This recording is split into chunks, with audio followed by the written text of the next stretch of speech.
again, we talk about our 2023 digital transformation study that we did. And really, some of the things that we peeled back are really the layers and the connections that should be better. That was the primary issue that most of our carrier and technology partners have, is just meeting that need. And then we also see that new layers or new connections and new partnerships are starting to escalate.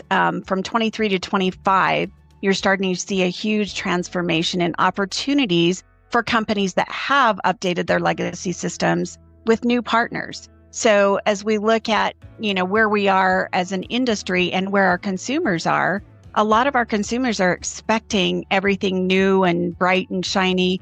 And it's harder when you don't have that legacy system replaced or updated. And so we see a reduction in consolidation of internal systems. We saw a lot of acquisition and divestiture activity happening in 2024 and 2025. It continues to move forward. So I think it's really important to look at where all that data is coming from an acquisition perspective, and also what are you losing when you divest of a certain population. So we're seeing that continue to grow.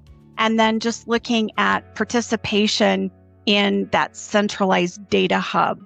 Look at all the opportunities you'll have with AI if that data hub is centralized and updated.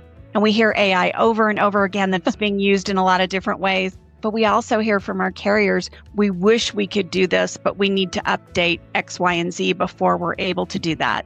So I think now in 2025, the siloed data is becoming even more important, and many carriers are relying on outdated platforms for that data.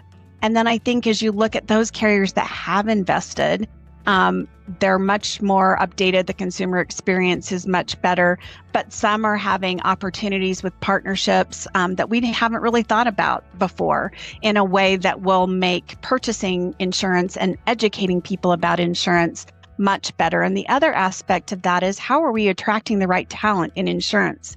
I have opportunities to talk to young girls as they come out of high school and college, and insurance industry isn't where they're looking to move. But when they hear about all the things that we're doing with technology and how we're updating, I think we'll have better opportunities with our talent and to retain the talent that we currently have.